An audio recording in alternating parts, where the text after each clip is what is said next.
আসসালামু আলাইকুম প্রিয় শিক্ষার্থী ভাই বোন, আশা করি সবাই ভালো আছেন। আজকের ভিডিওতে আমি জিএসটির এই ইউনিটের ইংলিশ প্রশ্ন আপনাদেরকে সমাধান করে দেখাবো।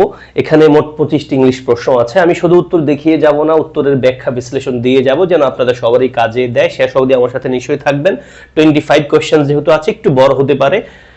আমাদের প্রথম যে প্রশ্নটা দেখেন, আফটার দ্য ইনিশিয়াল সেটব্যাক, আপনি প্রয়োজন মতো পজ করতে পারেন, পজ করে চিন্তা করেন উত্তর কি হতে পারে, দেন আমার কথাগুলো শুনেন, কাজে দিবে আপনাকে। আফটার দ্য ইনিশিয়াল সেটব্যাক মানে শুরুর দিকের একটা বাধা বিপত্তি সমস্যা সত্ত্বেও all the dash programs were conducted successfully.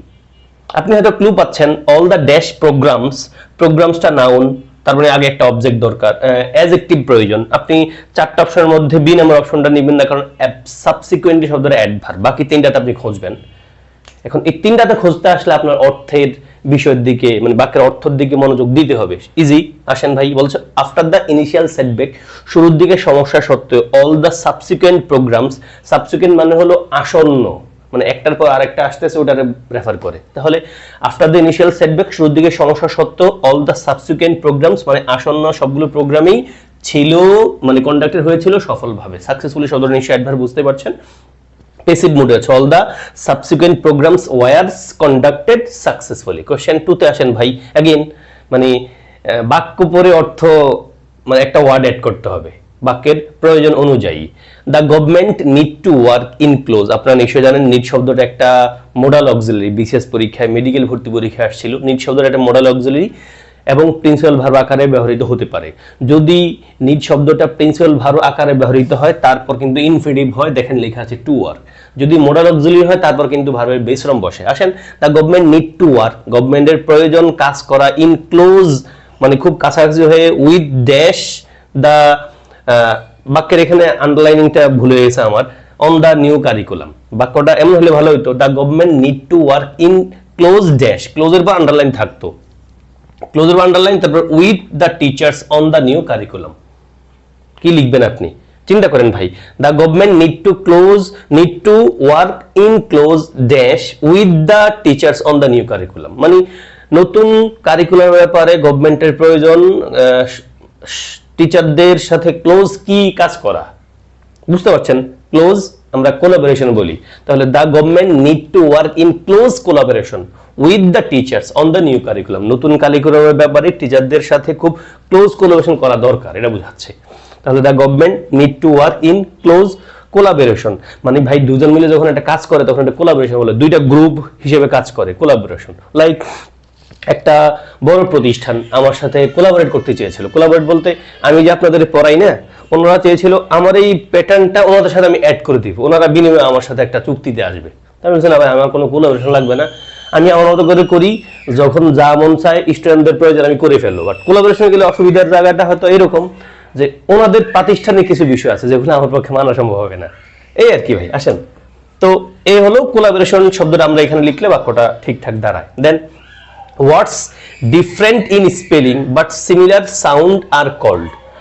যে ওয়ার্ডগুলোর উচ্চারণ হয় মানে বানান পৃথক কিন্তু উচ্চারণটা same, but similar sound are called, এটা আমরা বলি ভাই ইংলিশে হোমোফোনস। কি বলি? হোমোফোনস। তাহলে হোমোফোন হলো যে শব্দগুলোর বানান কি বলতে পারি, বানান ডিফারেন্ট বাট উচ্চারণগুলো সেম। ফর এক্সাম্পল আমি দিয়েছি ভাই, দেখেন তো টেইল আর টেইল, দুটোর শব্দের বানান কিন্তু সেম, মানে উচ্চারণ কিন্তু সেম। টেইল আর টেইল বলি, বাট টেইল মানে লেজ, টেইল মানে গল্প। দেখেন স্টিল মানে তো স্টিল, আর স্টিল মানে চুরি করা। দেখেন ফ্লাওয়ার, ফ্লাওয়ার উচ্চারণ কিন্তু সেম, কিন্তু একটা হলো আটা ময়দা, একটা হলো কিন্তু ফুল। হোমোফোন মানে হলো ভাই উচ্চারণ সেম বাট বানানটা ডিফারেন্ট। আসেন, the wheels of change have been set in dash. এই কোশ্চেনটা দেখে অনেকের মনে হবে এই জিনিস কোথায় থেকে আসছে, এটা কিন্তু কোনো লিটারেচার মোডের কোশ্চেনও না, টেক্সট বইয়ের কোশ্চেনও না, এটা অনেকটা একটা ইডিয়মস ফ্রেজের মতো ভাই। তো দ্য হুইলস অফ চেঞ্জ মানে পরিবর্তনের চাকা, হ্যাভ বিন সেট হয়েছে ইন অটম কার্স ইঞ্জিন। আপনারা হয়তো কার ইঞ্জিন দিতে পারেন, বাট এটার অর্থ হবে মোশন ভাই। এটার মানে হলো কোন একটা কাজ কোন একটা সময় শেষ হয়ে যাওয়ার কথা, বাট শেষ না হয়ে কন্টিনিউ আছে, এটা বোঝাচ্ছে। হ্যাঁ, দেখেন the wheels of change have been set in motion, আমি একবার বিস্তারিত লিখে রাখছি, একটু দেখেন তো আপনারা। The phrase the wheels were already set in motion means that a process or series of event had already begun and was progressing often beyond the point where it could be easily stop or change, মানে যেখানে কাজটা শেষ হয়ে যাওয়ার কথা, পরিবর্তন হয়ে যাওয়ার কথা, সেখানে না হয়ে এটা কন্টিনিউয়াস, এটা বোঝাচ্ছে।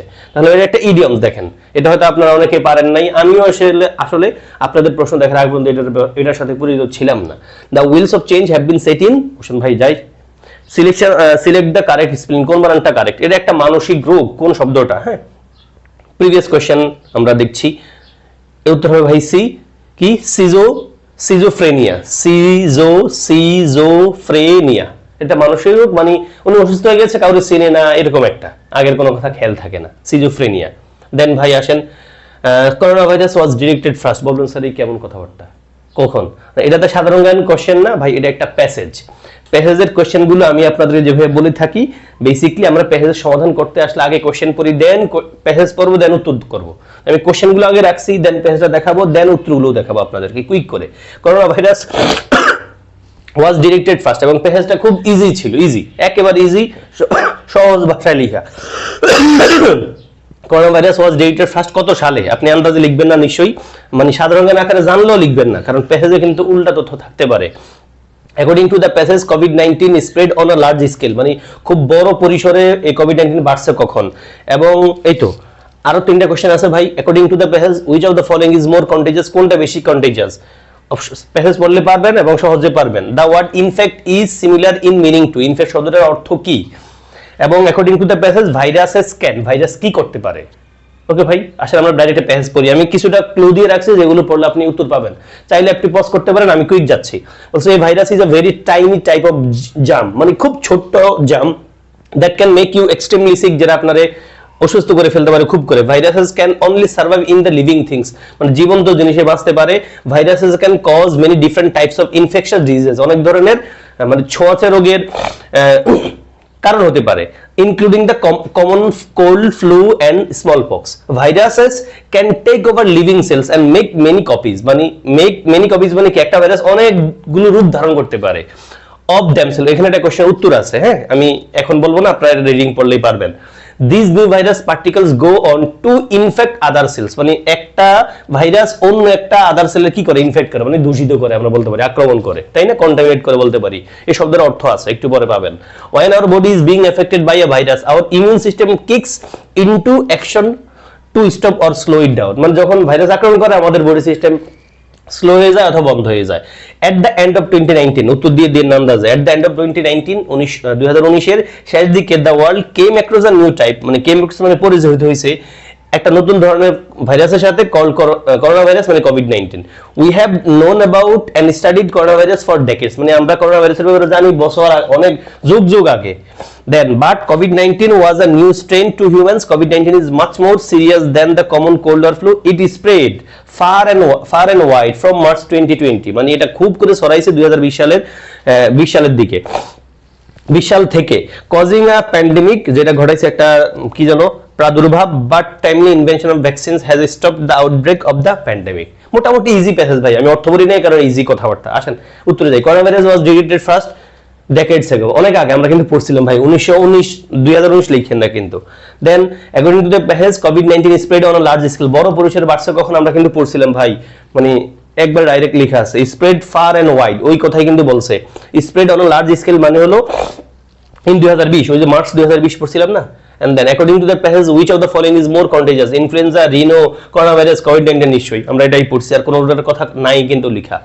দেন ইনফেক্ট মানে কি ভাই? কন্টামিনেট, দূষিত করা। ঢাকা ইউনিভার্সিটির বিভিন্ন একটা কোশ্চেন আসছিল, পলিউট মানে কি? Contaminate. And then viruses can multiply themselves, multiply বলছিলাম না ভাই, আমাদের প্যাসেজ আছে না, প্যাসেজ আছে ওই কথাটা, ওই যে মেক মেনি কপিজ, মানে মেক মেনি কপিজ মানে কি?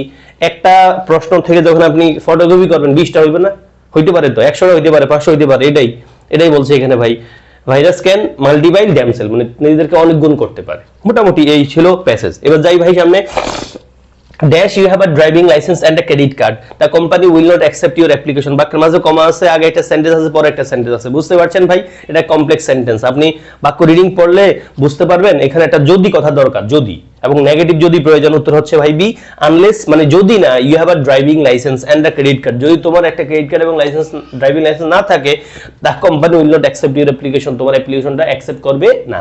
যদি না থাকে মানে আনলেস মানে কি ইফ প্লাস নট, আমরা জানি কন্ডিশনাল পড়তে যখন আপনি আসবেন বা এসে পড়েছেন তখন আনলেস শব্দের সাথে পরিচিত হয়েছেন। আনলেস মানে যদি না, আনলেস যুক্ত বা কারটা নট লিখতে পারেন না। Unless you have a driving licence and a credit card, the company will not accept your application, then he is a person of no importance, মানে তার গুরুত্বহীন মানুষ আর কি বলছে। এখন বলছে নো ইম্পর্টেন্সটা কি? এই যে নো ইম্পর্টেন্সটা এটা কোন ফ্রেজ, কোন ফ্রেজ ভাই?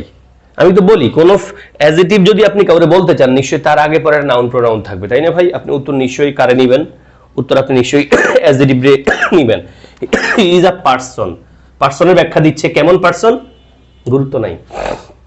তাহলে he is a person of no importance, পার্সনের ব্যাপারে কথা বলছে গুরুত্বহীন মানুষ। তাহলে গুরুত্বহীন কথা চিন্তা করলেও কিন্তু আপনি বুঝতে পারছেন adjective for adjective phrase. Then he claim that, সে ক্লেম করছিল যে he had never seen my uncle, সে কখনোই দেখে নাই আমার আঙ্কেলের।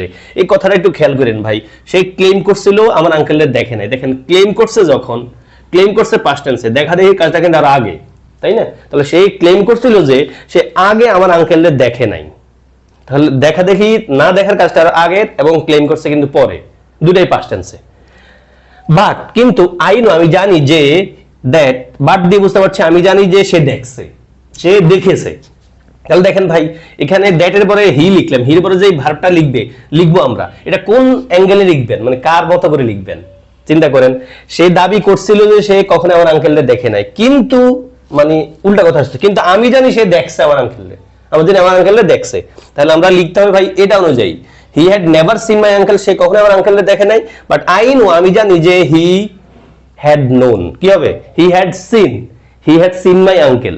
বাট আমরা এত কথা লিখতে হয় না, আমরা হি হ্যাড লিখলে মোটামুটি কাজ হয়ে যায়। দেখেন উত্তর হবে আমাদের বি। ওকে ভাই, তার মানে আমরা এই যে he claim that he had never seen, সে দেখে নাই আমার আঙ্কেল রে, এই হি হ্যাড নেভার সিন এর মতো করে আবার এখানে লিখবো বাট দিয়ে, বাট আমি জানি সে দেখেছিল আমার আঙ্কেল রে আগে।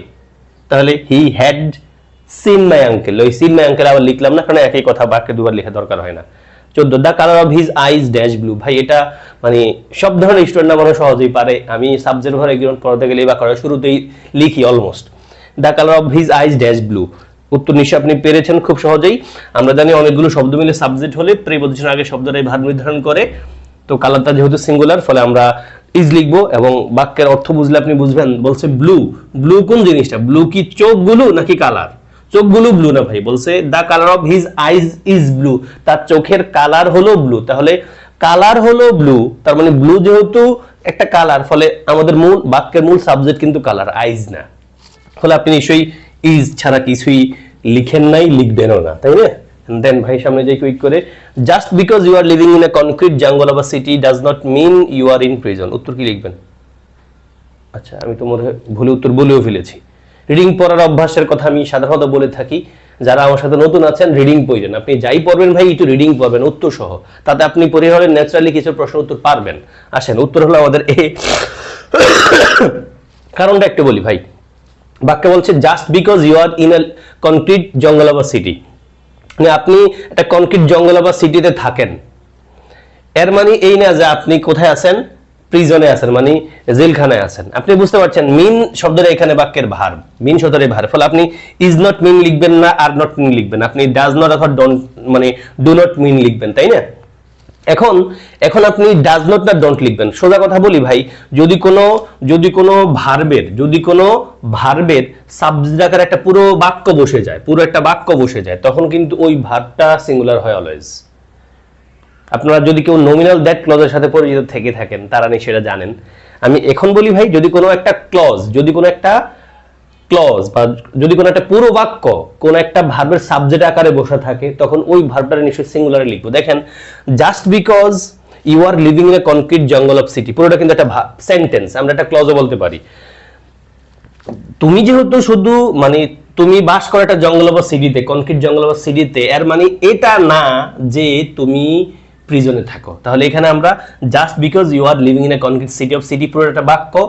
এবার আমাদের এই বাক্যটা হলো আমাদের এই মেইন ভার্বটার সাবজেক্ট আকারে বসা, মানে পুরো একটা বাক্য আছে, বাক্যটা আবার এই মেইন ভাবে সাবজেক্ট আকারে বসা, ফলে আমরা এখানে সিঙ্গুলার ভার্ব লিখবো, তাহলে আমরা ডাজ নট লিখবো, নেগেটিভ মুডে আছে, আমাদের সবগুলো অপশনে কিন্তু নেগেটিভ মুডে আছে। রিডিংটা পড়েন ভাই। Just because you are in a concrete jungle of a city does not mean you are in prison. এখন এটারে আপনি ধরে ওই অর্থে গ্রামার পড়ে উত্তর করতে পারবেন না, ফলে একটু রিডিং পড়ার হ্যাবিটটা খুব ইম্পর্টেন্ট ভাই। আসেন, he never comes first because he hardly works hard. Parts of speech থেকে সব সময় প্রশ্ন আসে ভাই, বলছে সে কখনোই কাজ করে নাই, হি নেভার কামস ফার্স্ট, সে কখনো আগে আসে নাই, কিন্তু হি হার্ডলি ওয়ার্কস হার্ড, কারণ বিকজ কারণ সে কখনোই কঠোরভাবে কাজ করে না। এখানে প্রশ্নটা কি, হার্ড শব্দটা কোন পার্টস অফ স্পিচ? আপনারা নিশ্চয়ই জানেন ভাই, হার্ড শব্দটা অ্যাডজেক্টিভ হতে পারে, অ্যাডভার্ব হতে পারে। হার্ড শব্দ যদি নাউনকে মডিফাই করে, he is a hard worker, ওয়ার্কারটা যে নাউন, হার্ডটা অ্যাডজেক্টিভ। এখানে বলছে because he hardly works hard, hardly শব্দ নেগেটিভ জানেন আমরা, তাহলে সে কদাচিৎ কঠোর পরিশ্রম করে। এখানে হার্ড শব্দটা কিন্তু মডিফাই করছে ভাই ওয়ার্ক ভার্বটাকে। আমরা জানি ভার্বকে যে মডিফাই করে সে মূলত অ্যাডভার্ব, বা অ্যাডভার্ব মডিফাই করে কাকে? ভার্বকে। ফলে আমরা বুঝতে পারছি হি হার্ডলি ওয়ার্কস হার্ড, হার্ড শব্দটা কিন্তু ভাই ওয়ার্ক ভার্বটাকে মডিফাই করছে, ফলে আপনি এটা কি লিখবেন? অ্যাডভার্ব লিখবেন। And then what is the adjective form of the word sea শব্দটার অ্যাডজেক্টিভ কি? এটা আমরা লেটিন অ্যাডজেক্টিভ আকারে আপনারা বইগুলোতে পাবেন। সি শব্দের অ্যাডজেক্টিভ, লেটিন অ্যাডজেক্টিভ হলো ভাই মেরিন। সি শব্দের অ্যাডজেক্টিভ কি? মেরিন। দেন বলছে what type of sentence is she works to school every day because of her adherence to punctuality. বাহ, তাহলে এখানে বাক্যটা কোন ক্যাটাগরির? এই মুডের প্রশ্ন ঢাকা ইউনিভার্সিটির বি ইউনিটে গত 2 বছর ধরে আসছে। বিষয়টা হলো এরকম, বাক্যটা দিয়ে বলছে কোন ক্যাটাগরির সেন্টেন্স। এর উত্তরের পয়েন্টটা এটা মোটামুটি আপনারা ইতিমধ্যে পরিচিত হয়ে যাওয়ার কথা। ডিক্লারেটিভ আমাদের উত্তর। বলবেন স্যার ডিক্লারেটিভ এই জিনিসটা কি? আমাদের বইগুলোতে নরমালি ডিক্লারেটিভ লেখা থাকে না, অ্যাসার্টিভ লেখা থাকে। অ্যাসার্টিভ আর অপটেটিভ এই দুটাতে ডিক্লারেটিভ বলে ভাই। অ্যাসার্টিভ আর অপটেটিভ কি বলে? ডিক্লারেটিভ। এটাই she walks to school every day because of her adherence to punctuality। তাহলে এখানে ইম্পারেটিভ নিশ্চয় লিখবেন না, অফ কমপ্লেক্স কম্পাউন্ডও লিখবেন না। হ্যাঁ, আপনি এখানে এটা তো কমপ্লেক্স সেন্টেন্সও না, বুঝতে পারছেন? বিকজ দেখে আপনি কমপ্লেক্স ভাববেন না, বিকজ অফ কিন্তু আছে। হ্যাঁ, কমপ্লেক্স সেন্টেন্সের দুটো বাক্যে দুটো ফাইনাল ভার্ব থাকে, এখানে কিন্তু ফাইনাল ভার্ব শুধু ওয়ার্কস আছে। ফলে আপনি কমপ্লেক্স লিখবেন না, কম্পাউন্ড তো অবশ্যই লিখবেন না, ইম্পারেটিভ না লিখে আপনি ডিক্লারেটিভ লিখবেন, কারণ এটা অ্যাসার্টিভের আন্ডারে পড়ে, আমরা যেভাবে জানি। হ্যাঁ ভাই, তারপর আসি, ইকোটুরিজম ইজ রিলেটেড ট্যুরিজম এন্ড কি? আমরা আমাদের টেক্সট বইয়ের একটা ইকোটুরিজম লেসনও আছে, উত্তর নিশ্চয় environment. Ecotourism is related to tourism and environment. Then I am waiting for Shreya, আমি শ্রেয়ার জন্য অপেক্ষা করছি। হু শুড হ্যাভ অ্যারাইভড, যায় এসে যাওয়ার কথা, এট দ্য স্টেশনে ড্যাশ নাও, এতক্ষণে বলতে আমরা কি বলি? মানে আমি অপেক্ষা করছি শ্রেয়ার জন্য যে এতক্ষণে এখানে চলে আসা উচিত। এতক্ষণে মানে এখন যেই টাইমটা আছে, তাহলে আমরা কি বলবো? নাও আছে, এখানে একটা এক্সপ্রেশন অ্যাড করেন ভাই, বাই নাও একটা এক্সপ্রেশন, এতক্ষণে কি বোঝাচ্ছে? এতক্ষণে। তাহলে I am waiting for Shreya who should have arrived at the station by now, যে এসে যাওয়ার কথা এতক্ষণে। Then he has a good command dash English, ইংলিশের ব্যাপারে সে খুব দক্ষ, এটা বোঝাচ্ছে অনেকটা স্কিলড এট সামথিং এটা। তাহলে he has a good command of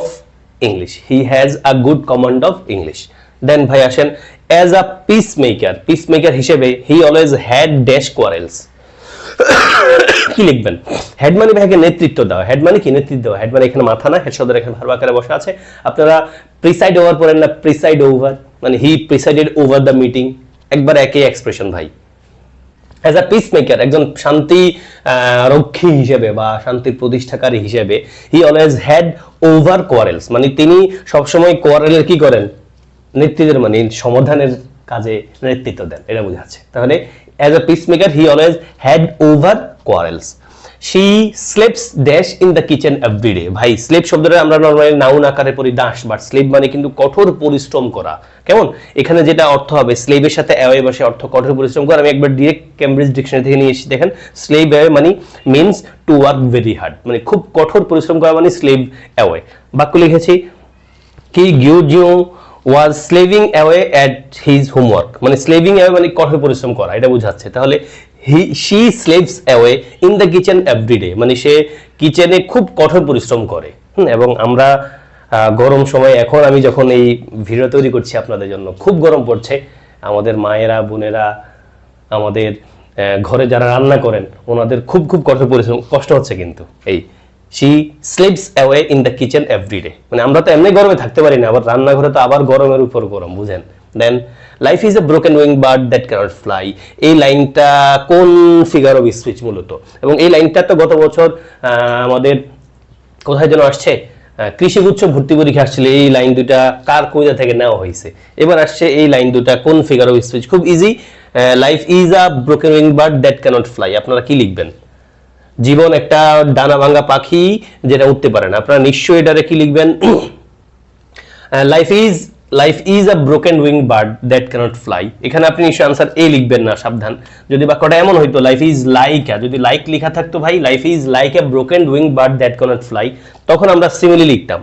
আমরা জানি যখন দুটো জিনিসের মধ্যে তুলনা হয়, যে জীবনটারে ডানা ভাঙা পাখির সাথে তুলনা করা হয়েছে, যখন দুটো জিনিসের মধ্যে তুলনা করা হয় এবং বাক্যে অ্যাজ লাইক উল্লেখ থাকে তখন সিমিলি বলি, অ্যাজ লাইক উল্লেখ না থাকলে আমরা মেটাফর বলি। ফলে যদি লাইক থাকতো আমরা সিমিলি বলতাম লাইক দিস, বাট যেহেতু লাইক বাক্যে লিখা নাই, ফলে উত্তর নিশ্চয়ই এ না হয়ে কি হওয়া উচিত? ডি হওয়া উচিত। ভাই খেয়াল করেন, life is a broken winged bird that cannot fly, ফলে জীবন একটা ডানা ভাঙা পাখির মতো, মতো কথা নাই ঠিক, বাট আমরা নিয়ে আসতে হচ্ছে, ফলে এটা আমরা বলি কি ভাই? Metaphor. Then the last question, possible synonym of 45, 40 মানে খুব শক্তিশালী করা বা কারো পক্ষে কথা বলা, যেটাকে আমরা বলি ডিফেন্ড করা, ভাই ডাইরেক্ট অর্থ, ইজি ওয়ার্ড মোটামুটি।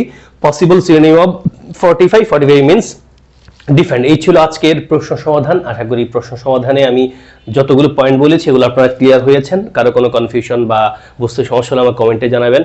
ভিডিওতে একটা লাইক দিয়ে ফেলেছেন নিশ্চয়ই, আপনার কিছু বন্ধুরে একটু দেখার সুযোগ করে দিবেন, শেয়ার করে দিয়ে পাশে থাকবেন, দোয়া রাখবেন। আসসালামু আলাইকুম ওয়া রাহমাতুল্লাহি ওয়া বারাকাতুহু।